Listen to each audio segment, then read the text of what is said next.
Assalamualaikum warahmatullahi wabarakatuh. Kembali lagi di channel Pejuang P3K. Sebelum menonton, jangan lupa subscribe, share, like, dan komen ya. Langsung saja kita simak videonya.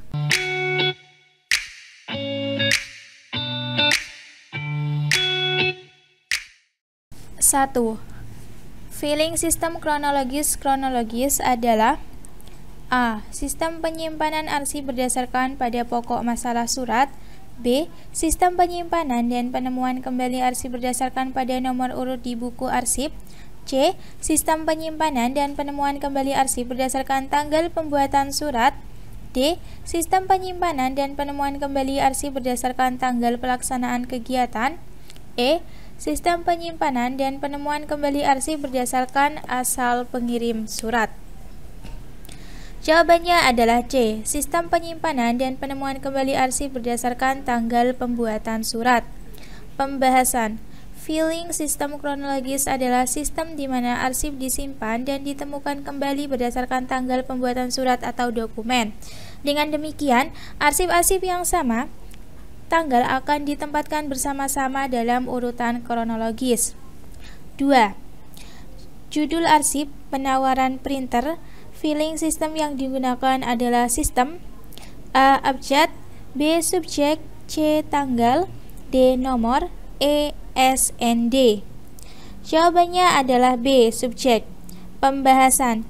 Judul arsip penawaran printer menunjukkan bahwa filing sistem yang digunakan adalah sistem berdasarkan subjek, yaitu berdasarkan topik atau isu tertentu, dalam hal ini printer. 3. Perhatikan prosedur penyimpanan arsip di bawah ini. A. Mencatat arsip di buku arsip. B. Mengindeks. C. Memeriksa tanda pelepas. D. Mengkode. E. Mengklasifikasi. F. Menyimpan. Urutan yang benar adalah A. C. A. B. D. E. F. B. D. A. B. C. E. F. C. A. B. C. D. E. F. D. B. A. C. D. E. F. E. E. A. B. C. D. F. Jawabannya adalah A. C. A. B. D. E. F. Pembahasan. Prosedur penyimpanan arsip yang benar dimulai dengan memeriksa tanda pelepas. C. Kemudian mencatat arsip di buku arsip. A. Mengindeks. B. Mengkode. D. Mengklasifikasi. E. Dan terakhir menyimpan. F. Memeriksa tanda pelepas adalah langkah awal untuk memastikan bahwa arsip tersebut dapat disimpan dengan benar. 4. Pada saat akan menyimpan arsip, yang pertama dilakukan adalah memeriksa tanda pelepas atau release mark. Berikut yang termasuk tanda pelepas adalah: A. OK, B. Dep, C. Silang, D. Checklist, E. Tanda tangan. Jawabannya adalah E. Tanda tangan. Pembahasan. Tanda pelepas atau release mark adalah tanda atau label yang menunjukkan bahwa sebuah dokumen atau arsip telah diberikan izin untuk disimpan atau diarsipkan. Tanda pelepas ini biasanya mencerminkan bahwa arsip tersebut telah melewati proses yang sesuai dan memenuhi syarat untuk disimpan.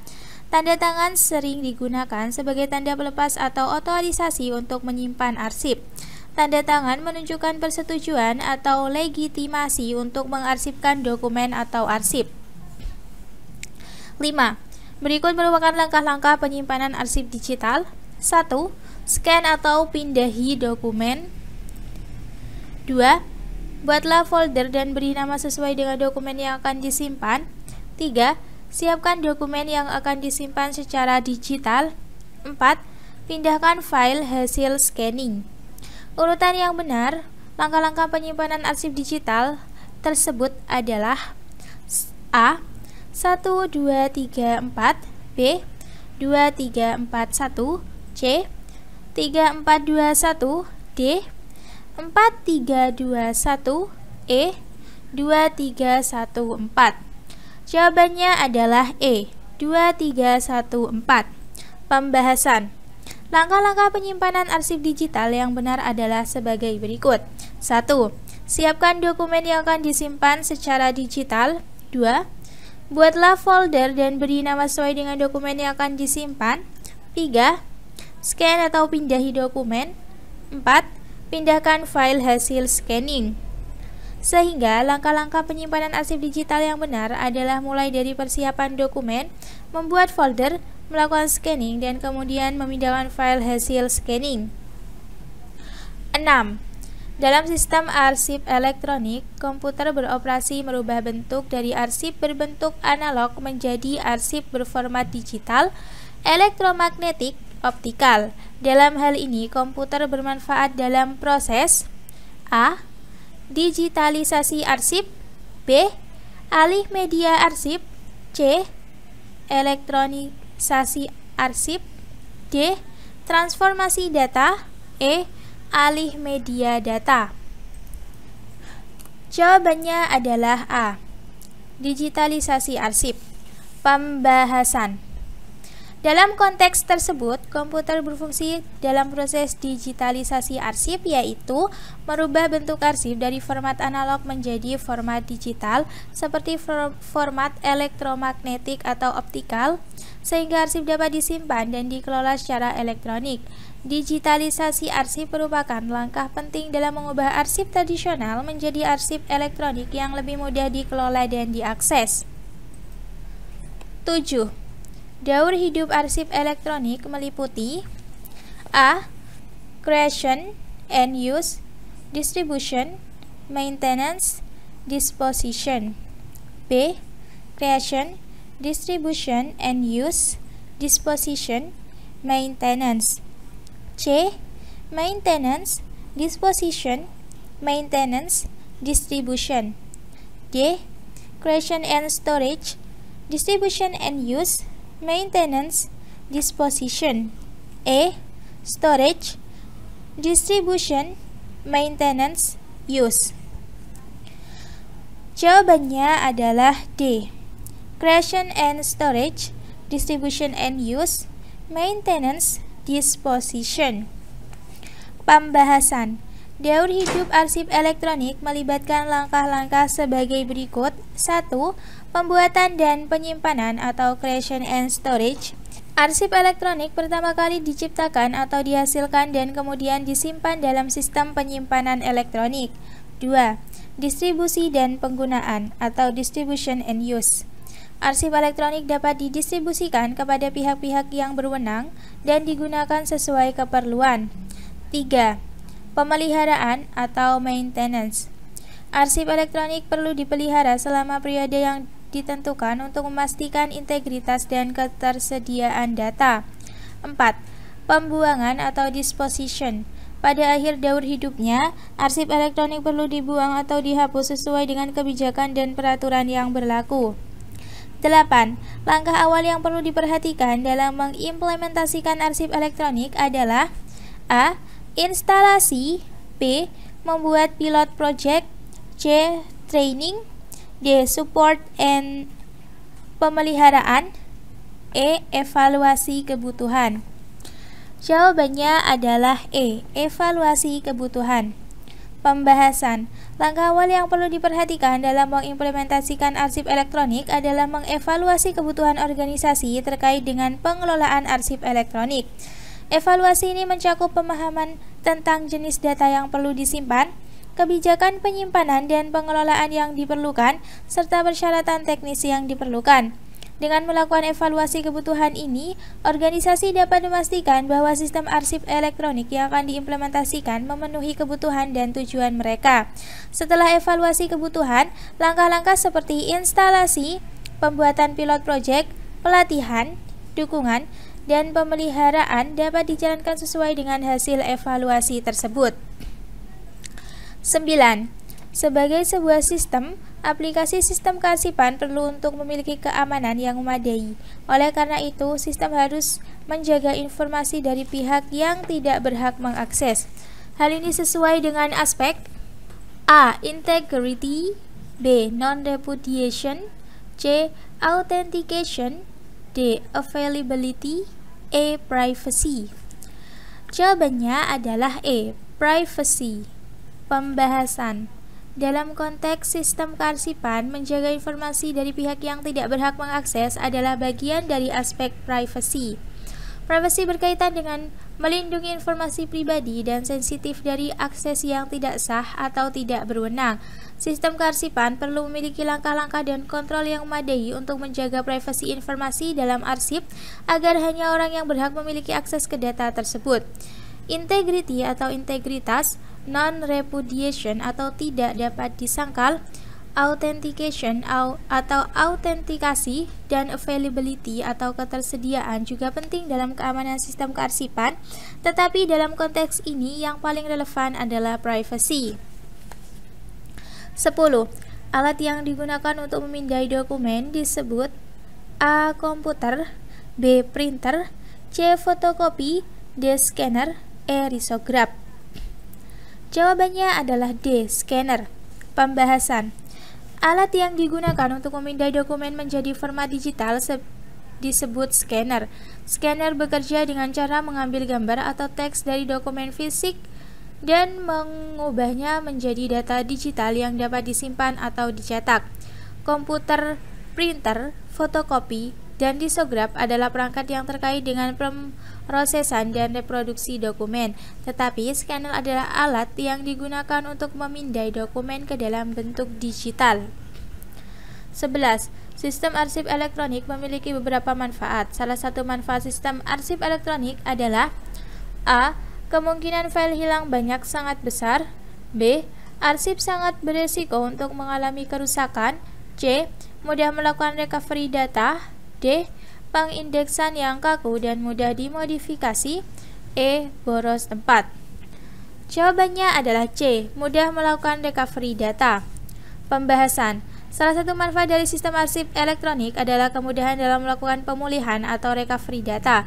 Dalam sistem arsip elektronik, data dapat dengan mudah dicadangkan atau backup dan dipulihkan jika terjadi kehilangan atau kerusakan. Ini memungkinkan organisasi untuk menjaga keandalan dan ketersediaan data mereka. Sebaliknya, kehilangan data pada arsip fisik atau arsip kertas bisa lebih sulit untuk dipulihkan dan resiko kerusakan atau kehilangan data bisa lebih tinggi. 12. Berikut merupakan prosedur penyusutan arsip yang belum memiliki jadwal retensi arsip atau JRA. 1. Pendataan, 2. Penilaian, 3. Penyusutan, 4. Penataan, 5. Pendaftaran. Urutan yang benar adalah A. 1, 2, 3, 4, 5, B. 1, 4, 5, 2, 3, C. 1, 4, 3, 2, 5, D. 1, 2, 5, 4, 3, E. 1, 3, 4, 5, 2. Jawabannya adalah B. 1, 4, 5, 2, 3. Pembahasan. Prosedur penyusutan arsip yang belum memiliki jadwal retensi arsip atau JRA sebaiknya dimulai dengan 1. Pendataan, mengidentifikasi arsip yang akan disusutkan. 2. Penataan, mengorganisasi arsip. 3. Pendaftaran, membuat catatan tentang arsip yang akan disusutkan. 4. Penilaian, menilai arsip untuk menentukan apakah perlu disusutkan. 5. Penyusutan, atau melakukan penyusutan pada arsip yang telah dinilai memenuhi kriteria penyusutan. 13. Penyusutan arsip ada dua metode. Penyusutan arsip yang dilakukan secara langsung tanpa menunggu periode tertentu disebut A. Berulang-ulang atau terus-menerus. B. Berkala. C. Satu kali dalam jangka waktu tertentu. D. Atas dasar waktu minimum dan maksimum. E. 2 kali dalam jangka waktu tertentu. Jawabannya adalah A. Berulang-ulang atau terus-menerus. Pembahasan. Penyusutan arsip yang dilakukan secara langsung tanpa menunggu periode tertentu disebut metode berulang-ulang atau terus-menerus. Dalam metode ini, arsip yang tidak lagi diperlukan atau memiliki nilai disusutkan segera saat keputusan untuk menyusutkannya diambil. Tindakan ini dapat diulang berkali-kali sesuai kebutuhan tanpa harus menunggu periode waktu tertentu. 14. Di bawah ini yang bukan merupakan tujuan penyusutan arsip adalah A. Efisiensi dan efektivitas pengelolaan arsip. B. Menjamin ketersediaan arsip yang benar-benar bernilai guna. C. Menjamin keselamatan bahan pertanggungjawaban nasional. D. menjamin kemudahan dalam penemuan kembali arsip. E. Meminimalisasi kebutuhan peralatan dan ruang penyimpanan. Jawabannya adalah D. Menjamin kemudahan dalam penemuan kembali arsip. Pembahasan. Penyusutan arsip bukanlah tujuan utamanya, melainkan metode untuk mengurangi jumlah arsip yang sudah tidak aktif atau tidak bernilai guna. Tujuan penyusutan arsip meliputi efisiensi dan efektivitas pengelolaan arsip, menjaga ketersediaan arsip yang benar-benar bernilai guna, menjaga keselamatan bahan pertanggungjawaban nasional, dan meminimalisasi kebutuhan peralatan dan ruangan penyimpanan.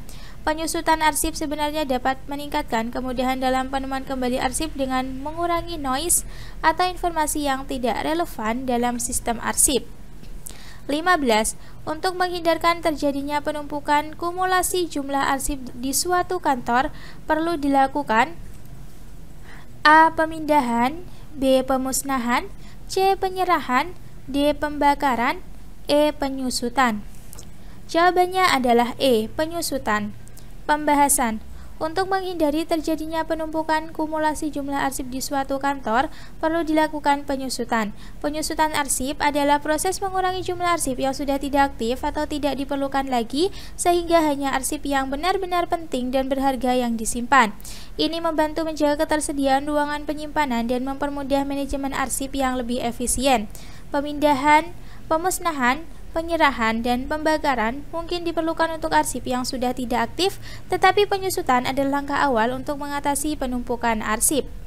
Terima kasih sudah menonton video ini. Jangan lupa like, comment, share, dan subscribe channel ini. Sampai jumpa di video selanjutnya. Semangat berjuang P3K!